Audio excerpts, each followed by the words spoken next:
Yes, sir. Yes, sir. Just yeah.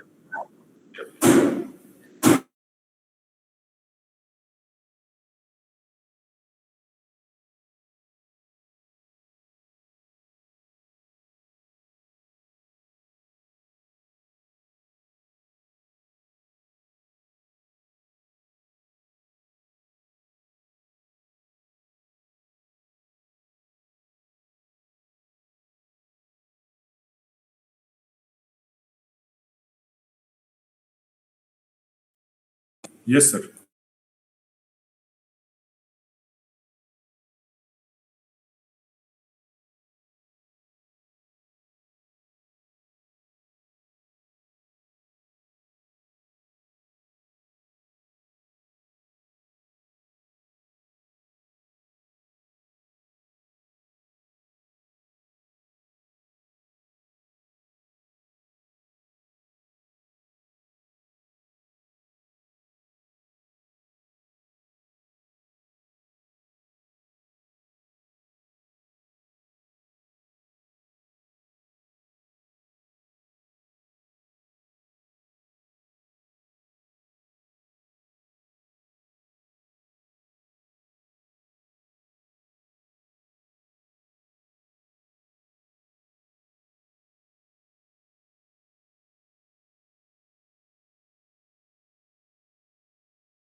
Is it visible? Yeah, yeah, yeah, sir. Sir, sir.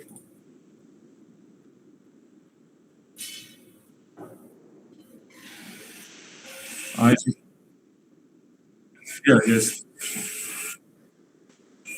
Good afternoon, everyone. Myself, Dr. Anurag. I am currently technical officer in the GKMS scheme here in the Agrometeorological Field Unit, Srinagar. And ma'am is busy with some important meeting that suddenly arrived. So she told me to present this presentation on agrometeorology and crop weather relationship. So can I start, sir?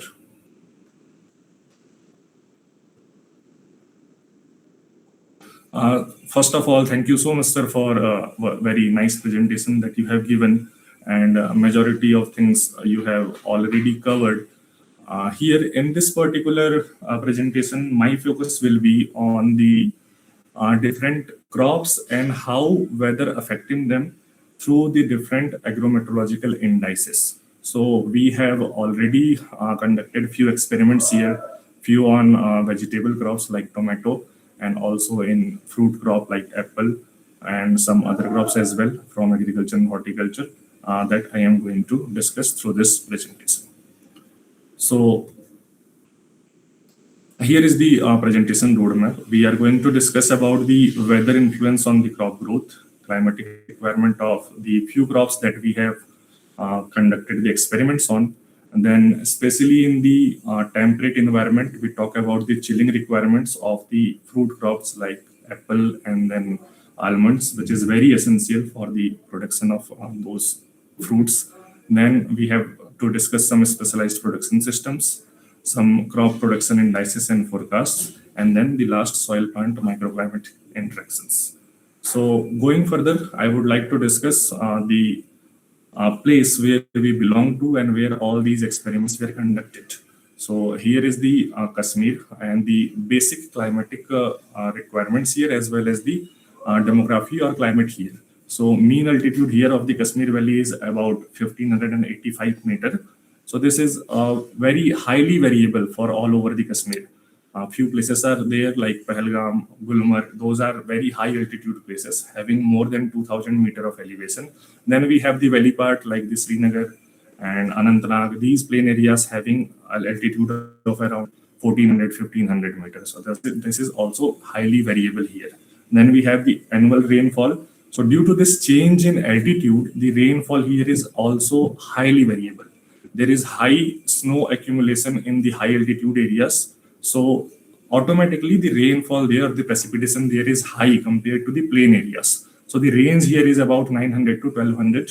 So the higher elevated areas receiving more rainfall in form of snow specifically during the winter months, and the plainer areas like Srinagar and the city areas receiving lower precipitation as compared to those high altitude areas. Then coming to the economic production, so the major crop grown here is the apple, and about 1.7 million metric ton is the annual production of the apple here throughout the Kashmir Valley, which is approximately contributing to 75% of the apple production of our country. So the Kashmir region is mainly for the identified for the apple production, and the climate is the favorable for the apple production, we can say.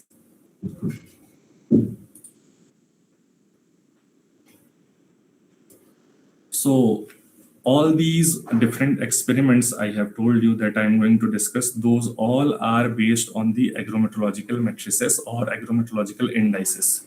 So already Chattopadhyay sir very well explained those indices. Again, I am going through these indices very briefly before going to those practical experiments. So here the uh, indices, heat indices are multiple types, and those are calculated with the help of different formulas. Few examples are given here, like growing degree days, heliothermal units, photothermal units. So this can be understood through very basic example of a container or bucket. Suppose that container or bucket is empty, and I am adding water to it every day. So what will happen? There will be always accumulation of water in terms of depth on that bucket every day. And one day that bucket would be filled completely. So similarly, a crop is like of that bucket which is empty during the sowing time, and up to reaching to the maturity or harvesting, every day few amount of heat unit is accumulated on that bucket. So slowly this will fill up the bucket, or this heat unit basically is contributing to the growth and development of this particular crop. So after reaching to a level of heat unit, every heat unit level will be identified as passing of a particular phenological stage. So we can say that each and every phenological stage requires a fixed amount of heat unit that can be calculated through different indices. Those indices are these: growing degree days, heliothermal units, photothermal units. If you look at the very first growing degree days, it is only having temperature value. The formula is very simple. That is the T max plus T mean divided by 2, which is basically the average temperature minus base temperature. Base temperature is the temperature, the minimum temperature below which growth cannot occur. So heat unit would be calculated only if our average temperature is going above the base temperature. So for all those days, this can be calculated for the daily value. So average temperature minus base temperature of each day is calculated. Then it is accumulated throughout the day. So each day there would be accumulation of some unit. Next day, some another accumulation, and this will lead to completing a phenological stage. Then crop will go to the another phenological stage that will be completed, and similarly going on, it can be reached up to the harvesting stage. So that's how this heat unit would be utilized for the direction, or we can say quantification of the growth and development of the crop. So the problem with the growing degree days is only that it is only having temperature in it. It is not considering any other weather variable. So that's why we have another or few more heat units. Those are heliothermal units. Here you can see it is simply multiplication of GDD into actual sunshine R. Helio means sun. So that's why heliothermal unit is accumulation of GDD and the actual bright sunshine R, we can say. So that can be get through the observatory data. So each day GDD and each day sunshine R is multiplied. The value would be summarized for throughout the growing degree period or the growing period of the crop. So that's how heliothermal unit is calculated. The advantage it is having over the growing degree days is it is having also another variable, which is the sunshine R. Then we have photothermal unit. Photothermal unit is basically multiplication of GDD and day length. And for each day it is calculated. And then for each day, value of photothermal unit is summarized throughout the growth period up to the harvesting. So this is having Again, two weather variables. GDD is already having temperature, and day length is another variable which is having the daylight period. It is not about the bright sunshine hour. It is the total day length, whether it is cloudy, non-cloudy, or whatever the weather condition it is. It will calculate that whole day length. So the region of the heliothermal unit or photothermal unit calculation over the GDD can be understood through the impact of light period on the germination as well as the flowering and the different other phenological stages. So those phenological stages, especially flowering and vernalization, we have also seen the germination, we can say. So those are very sensitive to the light hours. So that's why heliothermal units and photothermal units give a slight advantage over the GDD for the passing of each phenological stages, particularly to the flowering. Then, after calculating these indices, we also calculate the efficiency of that particular crop or plant. Efficiency is simply the biomass produced divided by the any heat unit accumulated during that growth period. This can be calculated for the each growth period differently, as well as the total biomass at the harvesting. Through that also it can be calculated. Basically, the efficiency tell us that how much the plant or crop is efficient to convert that heat unit into the biomass or to the yield. That's why we calculate the efficiency. Higher efficiency tells us that particular plant or crop is highly efficient to convert the heat units into the produce or biomass. Lower efficiency tells us that particular crop or that particular species is not very highly efficient for the converting of heat units to the biomass. So keeping this basic thermal and photothermal units, we will look into the different experiments conducted here during the past few years. So this is one example of the apple phenological cycle where the heat units and the efficiencies are calculated. So it will start with the dormancy period. During the winter period, there would be no leaves in the crop, we can say plant, and ultimately when the base temperature will break and the average temperature goes above the base temperature, the dormancy will end, and there would be start of bud burst and green tip formation, which is basically start of flowering, very start of flowering. Just after this bud burst and green tip, this will lead to the bloom formation or pink bud formation, which is the very critical flowering window, and it is very, very highly sensitive to the late season frost as well as the any early season of high temperature, which is occurring during this time period, during the February and March of every year. Then passing to this pink bud and to bloom, it will lead to the fruit set formation, which is the transition from flower to fruit, and it will highly dependent on the successful conversion of the fertilization and the nutrition available to the plant to the ultimately final biomass. Then coming to the last, that is the maturity and harvest, which is the final accumulation of the sugar content and the color just before picking of the fruit in the autumn season. So here, the experiment which was conducted in the past few times here in Kashmir, total 4 varieties were taken. One is the Skino Red, then we have Mema Master, then we have Red Chief, and we have Gala Redlum. So these different species of the apple plants are highly sensitive and having different amount of efficiencies by their itself genetic variability, we can say.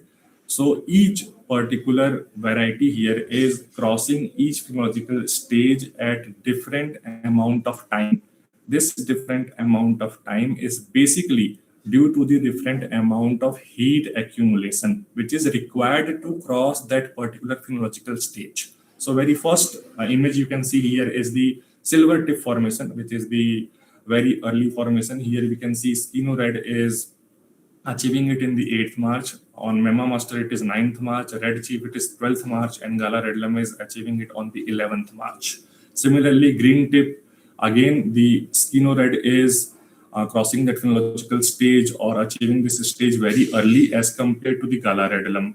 Then we have Tight Cluster stage, which is just before the flowering, and it is achieving on this 22nd March on Skino Red, and 25th March you can see in the Gala Redlum. And in the red chip, it is even late, 27th of March. Similarly, pink bud is approximately very near for all the different varieties, but still there is a differentiation, very early for the Skino red and again very late here for the red chief. Then coming to the 50% bloom stage, very close for the Mema Master in Skino red. This 5th and 6th April, again red chip and Gala red lum are behind these other two varieties, which is 10th and 8th April. And similarly, each growth stage is seen here and the different heat indices are calculated here. So here you can see in this particular slide, this is the fruit development 1, 2, and 3 stage. And here also the fruit development 3 stage in the high density plantation is 25th June for the Skino red, 27th June for the Memo Master, while it is late for the Gala red lum and red chief, which is 30th June for the Gala red lum and 3rd July for the red chief. And this is the harvesting period when the fruit is having adequate sugar in it as well as achieved a good color. So Skino red achieved it in the 20th of August, Mema Master achieved in the 21st of August, red chief 3rd of September, and Gala red lum 5th of September. So we can see that red chief and Gala red lum both are late maturing variety, while the Skino red and Mema Master both achieved this maturity earlier as compared to these two. Now, based on these phenological stages, the different efficiencies were calculated that we can see in the next slide. Here it is, the energy use efficiency for the different cultivars. Here we all seen that the heat use efficiency, which is the growing days efficiency, is given here. Then we have photothermal unit efficiency, which is given here. This is the heliothermal use efficiency. And another one which added here, which was not in the indices slide, that is the hydrothermal unit. It is basically GDT multiplied by the average relative humidity of each day. So basically, we can see that the Gala red lum here, the late maturing variety, is having highest efficiency. So it means it is highly efficient to convert the heat units to the basically biomass or the fruit yield, we can say. Then after that, red chief, and after that, Skino red, and last is the Mema Master. This is true for all the other indices as well in the photothermal unit, as well as heliothermal unit efficiency and hydrothermal unit efficiency. This also reflects in the produced yield here of all these variety which we have seen here. The Gala red lum having fruit set percentage of 84.54%, while Mema Master is having only 82.54. So the Gala red lum is highly efficient to convert the heat units into the fruit set or to the biomass. So automatically having higher yield here as well, 74.45 ton per hectare, while the red chief is the lowest value here, which is 66.14. And then we have the Memo Master here, which is the second highest. Skino red is the third number variety here. And the cropping efficiency of all these varieties are also calculated here. And the Gala red lum is the highest, having 1.62 of cropping efficiency, while the lowest one is the Skino red here. So the chilling requirement is the very highly variable, weather variable, we can say, which is highly affect the yield of these different varieties. So the chilling requirement is basically the amount of chilling hours in hours. The unit of this chilling requirement is hours required to go to the bud formation or the silver tip formation stage. So before reaching to that flowering stage, each and every variety of these temperate fruits, specifically we are calling about the apple here, required a good amount of chilling hour. This can range up to 1000 hours to 2000 hours, depending on the variety and species of the apple. That is very, very important for these temperate crops, through which it ultimately go to the flowering stage. So this declining winter chill due to the climate change or due to the higher temperature nowadays, there can be multiple problems in the flowering as well, like phenological disruption. This can lead to the premature bud burst, followed by exposure to late season cold snaps. Then we also have problem of poor fruit set. Due to this reduced amount of winter chill, yield and quality loss also taking place. and this ultimately leads to the higher management cost. For example, increased need of chemical dormancy breaking agents. This can lead to that particular management stage also in case of higher climate change or the higher weather variability, which will ultimately reducing our winter chilling hours. So this is the study of apple. The efficiency already told you. The Gala Redlum is the highest efficient among all, and the Mema Master variety is the lowest efficient based on the present study. These problems are already seen in the Sopian and Sopor apple belts, which are relatively higher altitude belts as compared to the Srinagar city. So already last year itself, during the March time, February time, higher temperature during February and March and lower precipitation leads to the premature flowering in these apple belts. And then due to this, there was also pollination disruption, and the different varieties which are native to this place, like traditional red delicious orchards, these are highly sensitive to these type of climatic shifts, which is nowadays very pronounced here in these regions. Now, the another study is done on the marigold from the floriculture. So here in this experiment, total three different sowing windows were taken. 15th standard meteorological week, which is the second week of April, and 18th standard meteorological week, that is the first week of May, and last of April is also involved here, and 21st standard meteorological week, which is about to last of May, 21st of May to the 27th of May. And the three different varieties, Arka Abhi, Tulja Puri, and Arka Bhanu, these were studied. And here the different efficiencies of each variety is calculated for the heliothermal as well as photothermal and heat units and hydrothermal units. Here we can see that the highest efficiency is achieved in the first sowing window, E1, and the variety 1, that is Arka Abhi, while the lowest amount of efficiency is achieved in this second last variety, which is basically E2 V3. The colors are actually mismatched here, but this is the E2 V3, which is the second date of sowing, and the Arka Bhanu variety. So this is the impact of the different accumulation of heat units of the different varieties of marigold sown in the different sowing windows. And here we can see that how much yield is impacted uh, to exposing the marigold to the heat stress, and that is done intentionally by just delay the sowing period by 20 days in the E2 and another 20 days in the E3. So the E1, which was the timely sowing, having the highest amount of yield, which is about 35,000 of kg per hectare, while the lowest is the late May sown crops, which is three times lesser than the early April sowing window, which is only 12,000 amount of yield in kg per hectare. So this is basically the lower amount of availability of the growing period, we can say, by just reducing or shifting the sowing time. Then another study is done on the effect of planting geometry on the tomato crop. So total three cultivars and three spacing geometry, planting geometry types were taken.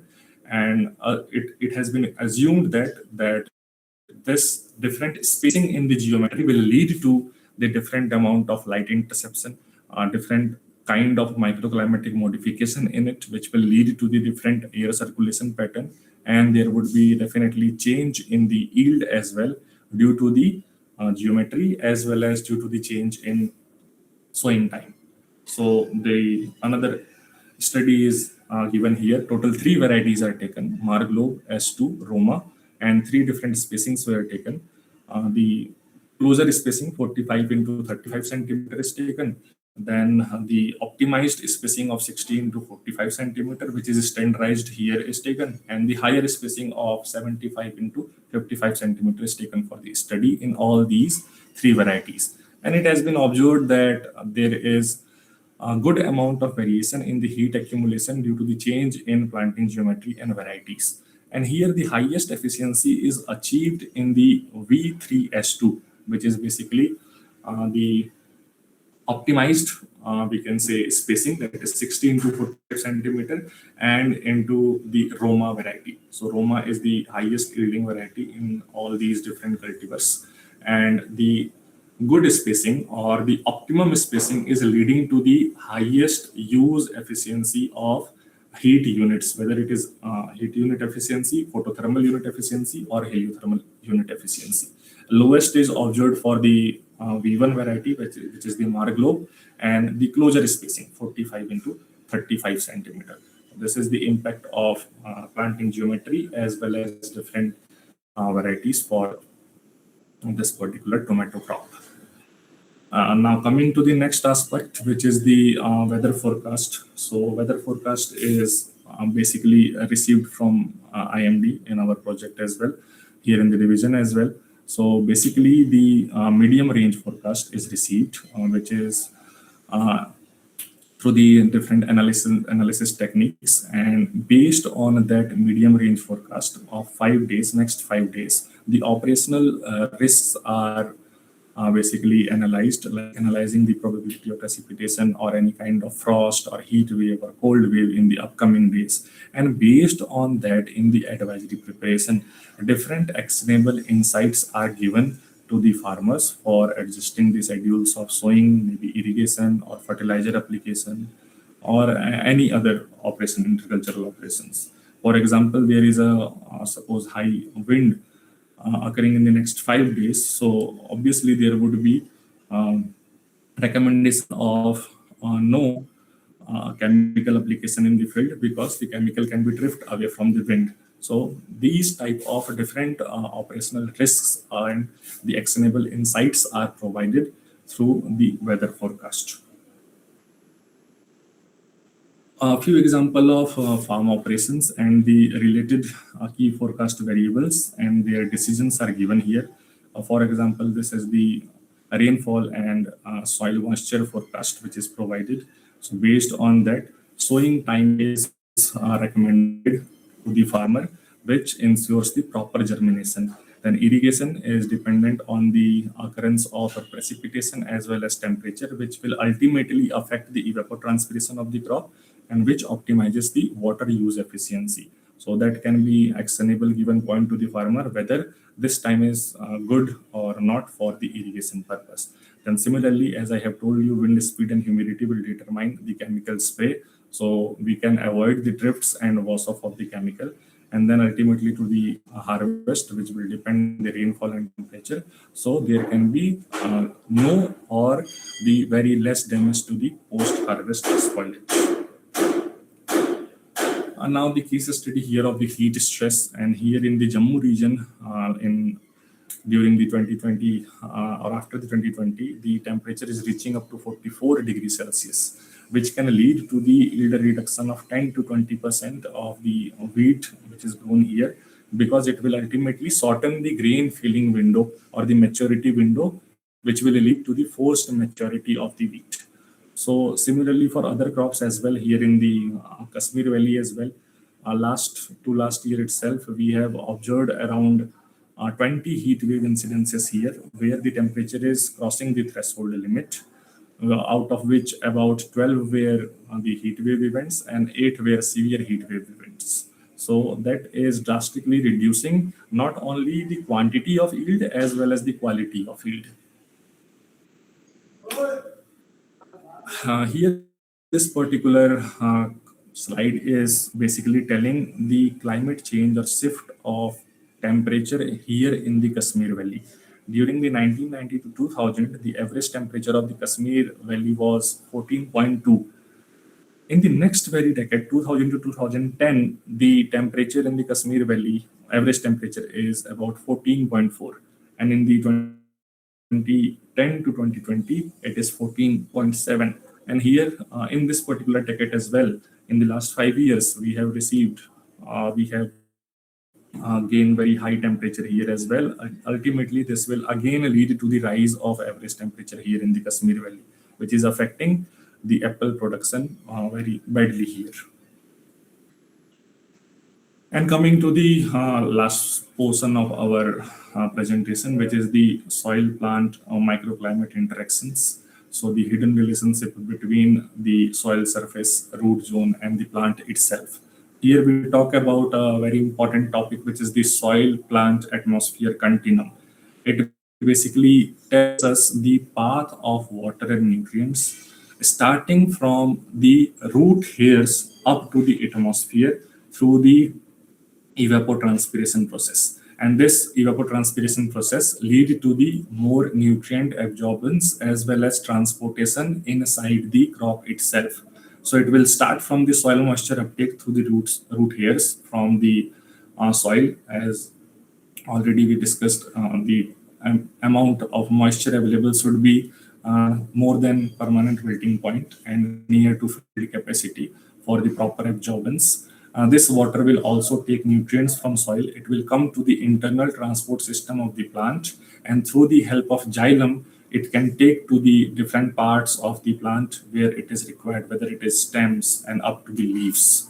Then ultimately in the leaves, the transpiration will take place through the stomata, and the transpiration rate will majorly dependent on the outside temperature, relative humidity, and wind speed in the atmosphere. This can lead to the rate of transpiration. And during this transpiration process basically, so the CO2 gas, O2 gas is also exchanged through the stomata from the outer atmosphere for the proper functioning of the plant for the photosynthesis. And the atmospheric demand will ultimately take that moisture in the form of vapor. So this whole process, starting from the root air, go to the atmosphere, we call it as a soil plant atmosphere continuum, basically in terms of water transport from the liquid to the vapor. And then coming to the rhizosphere. So rhizosphere is the very upper layer of the soil zone where specifically plant root is existing and continuously communicating with the soil itself. So it will depend on the environmental stimulus. If any change in soil temperature and moisture, which is driven by the weather, it also affect this whole rhizosphere where all the microbes and the all other beneficial activities are taking place. So basically, the plants release some amount of sugars and acids to recruit the beneficial microbes around it. And that beneficial microbes ultimately convert the non-available form of nutrient to the available form of nutrient. And that available form of nutrient is ultimately taken by the root through the soil plant atmosphere continuum, and it goes up to the leaf system, wherever it is required in the plant system. So this whole system is basically based on the rhizosphere environment there, and that is ultimately governed or that is ultimately affected by the weather variables, whether it is soil temperature or moisture or the nearby environment to the root zone. Now here, the Kashmir Valley, as it is a temperate environment, and the temperate environment is highly susceptible to any kind of weather change, specifically as compared to the tropical environment. Tropical environment is not that sensitive, but the temperate environment is highly sensitive. So the strength here in the Kashmir agrometallurgy here is the genetic diversity here we have, and the different crop species as well as different plants grown here. Like this Kashmir is not only dependent on agriculture, it is not only dependent on horticulture. There is a diversity of each and everything. Like here the fruit crops are grown, the vegetables are grown, then we have also good amount of or good area of wheat as well as mustard and rice. Brown sarso, in the mustard, brown sarso is actually grown here. So the vast genetic diversity and the availability of different fields is the strength of this particular region. If you talk about the weakness, as I have already told you, the due to the temperate environment and higher susceptibility of any change in the weather, whether it is in the higher temperature or whether in terms of reduced precipitation, this is basically a weakness of this particular region. And the dependency of this region is also very high in the rain-fed system. So this dependence on the rain-fed system in the traditional orchards, limited adoption to the precision irrigation, and then the declining chilling hour availability in the due to the recent climate warming is also very high weakness of this particular region. And then what opportunities we have? So basically, we have to prepare our advisories based on integration of AI satellite data and how to counter these particular weaknesses. For example, how to tackle this low chill and the early maturing horticultural varieties. And then we also need policy support like crop insurance and schemes which will help ultimately to particularly tackle these problems. So the threats we have increased frequency of extreme events like floods and hailstorms in the recent years, like some new emergence of pests due to the warming, like St. Joe's scale that we can use. Then accelerated soil moisture depletion in the spring season is also a big concern here for this particular region. So that's what we have in this temperate region, which is highly susceptible and vulnerable to the any type of climate change. So that's all by my side. If you have any question, any query, please ask.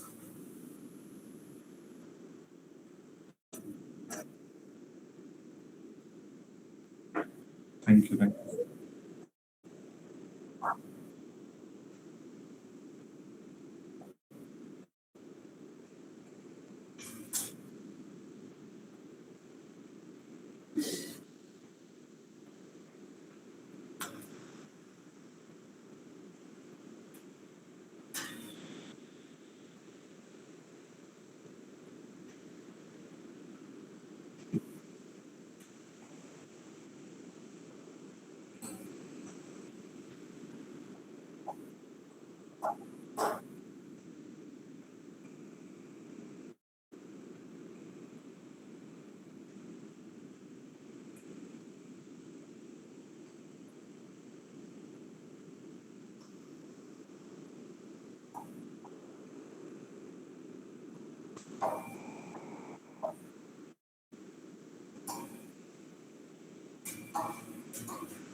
Sir, I have a question.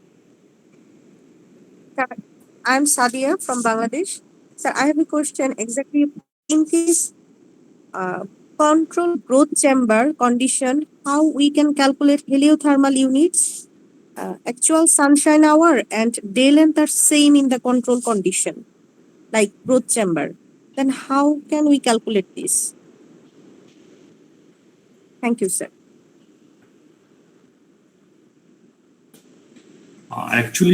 The bright sunshine hour which we calculate in our observatory is calculated based on crossing a threshold level of sunlight. It is basically 120 watt per meter square. If your growth chamber, if it is above 120 watt per meter square, this can be directly considered or equivalent to the heliothermal unit. If it is below 120 watt per meter square, then this can be equivalent to the photothermal unit itself. So based on the availability of sunlight in your growth chamber, you can decide what can be considered. Or it is varying, then it can be again calculated for the both heliothermal unit and photothermal unit. Thank you, sir.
My webcam is not working. That's why I cannot open a video.